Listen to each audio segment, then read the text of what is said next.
Good afternoon, I'm Jackie Stolniker from Birmingham, Alabama. I'm here to talk to you today about the shockwaves of what it does to my family. I was 3 weeks away from being a new bride. I was living here in this city. I thought I had everything that anyone could possibly have. I had finished my education, I had a great job, a car, a place to live, and not dependent on my parents.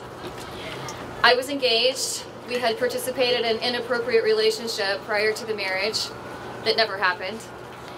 3 weeks before the wedding, I told him I was pregnant. And he said to me, "It's you or the baby, but somebody's got to die. It's got to be an abortion." And I couldn't understand that because we were 3 weeks away from getting married and we had talked about having children. And children was a possibility. It was certainly something that we both wanted. So I thought if I backed off a little bit, him being a man, possibly nervous, about to get married, if I gave him some time to think about it, he would realize that perhaps this wasn't such a bad situation after all. 3 days after I told him, I was woken up at gunpoint with a gun to my ribs, and he said to me, "It's you or the baby.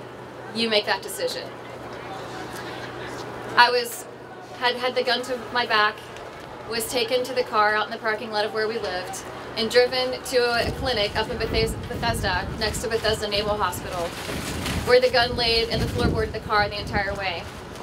He had the gun to my back, and as we entered the facility that looked like an actual doctor's office, not like a Planned Parenthood, we walked in and there were women sitting there that were pregnant and some that were not.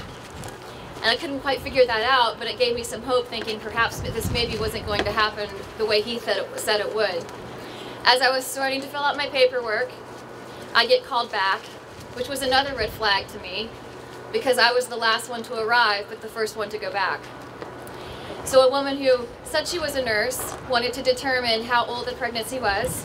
We determined that it was 11 weeks, which means everything was formed. Even her teeth were starting to form.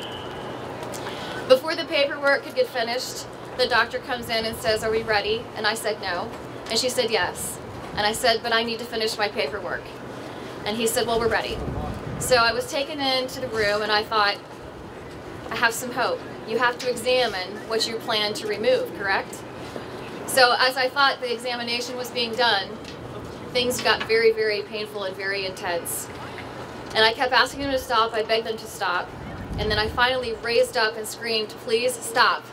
At that point, the nurse pushed me down and she said, "Hold on just one more minute." And the abortionist said, "Yes, just one more part." And at that point, I would forget that for many, many years, because as my sisters have said, you go into denial and you forget many things.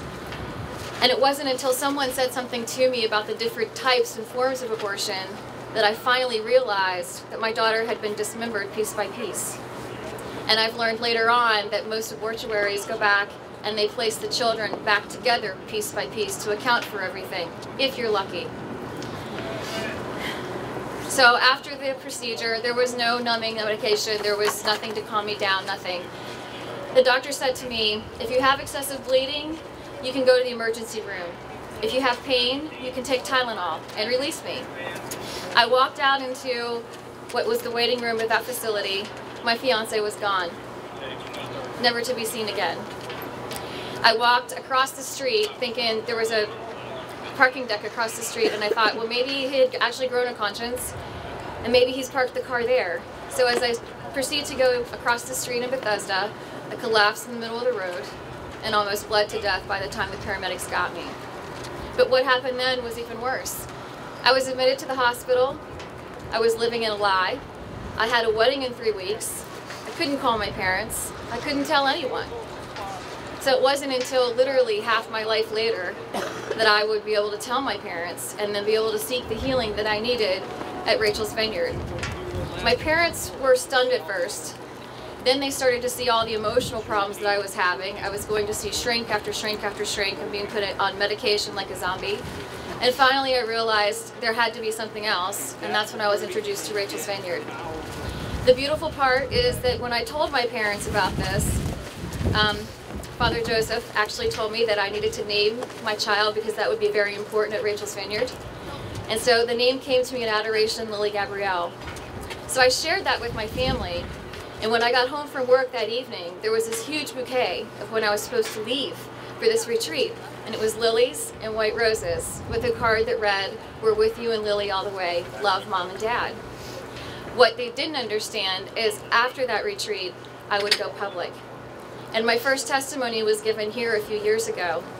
And when I called and told my parents what I had done, my mother's words to me were, "Maybe you're the one that should have been aborted." So that's the type of shockwaves that this can have. And even there has been healing in my family. I now realize that it took so many years for me to get to the point in my healing that I did. How could I possibly ask my parents to forgive me overnight and realize that the child they thought would grant them grandchildren, they don't have. And so the legacy of our family dies with me.